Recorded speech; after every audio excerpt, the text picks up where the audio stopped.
Getting ready always took forever. He felt the impatience like an itch. Slowly, methodically, he would pull on his thermals, his trousers, double-layered socks, his heavy boots. God's sake, why did it always take so long? But decontamination would wipe out way more of his day if he didn't get it right now.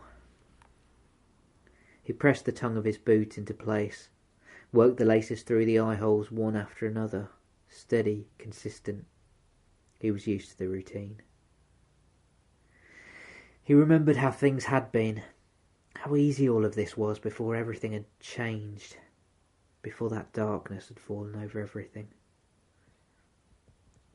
He had found a coat, sometime after the change, that was riddled with pockets.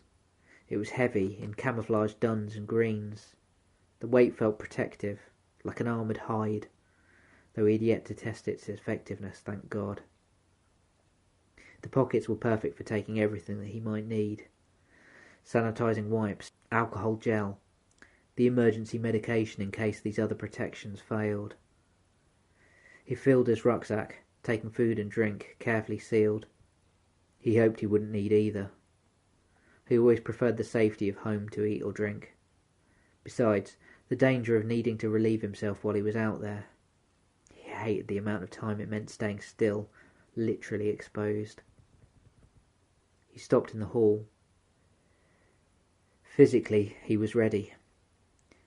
He ran through the checklist inventory of what he should have prepared, the same today as every day. He already knew nothing had been missed. He watched himself in the mirror as he did so. He tried to look for traces in his pale and tight clenched features of the young man he'd remembered from before the world had stopped making sense. But it made its own sense, of course. He knew how to deal with it, physically at least, to stay protected, to get what he needed. But it was exhausting. So exhausting. He almost wanted to give up, to become one of them. He thought of their empty eyes, the coldness, the emptiness of their faces. He remembered the humanity he had once seen filling the streets, filling his city. Why shouldn't he join them? Why shouldn't he be like them? How easy to just surrender to that mindless herd. Wouldn't it be? Wouldn't it be painless? He met his own eyes in the reflection, shining, set and hard with determination, still young and bright, though rimmed red with exhaustion, wet with tears that wouldn't come. He knew he wouldn't give up.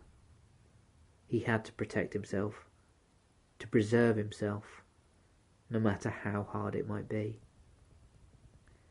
He turned away from the mirror, as he always did, breathing 3 long, slow, deep breaths. With a succession of clicks and clanks, the latches, locks and chains on the door were loosed.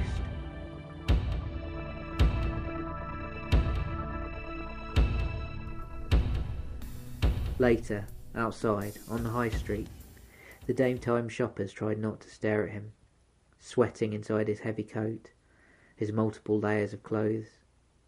Something about his distance, his avoidance of their gaze, his twitchy physical proximity unnerved them, though no one knew what was in his head, or how brave he had to be just to be out at all. It was always their faces he couldn't bear, those empty, awful expressions, the vacant eyes that couldn't meet his. He could feel the filth, the contamination of their gaze already. He might need the alcohol gel soon, to clean the contact of coins given in change from his skin. He hoped that would be enough, though he could already feel the weight of his emergency fallback, 30 milligrams of temazepam, spurring him on.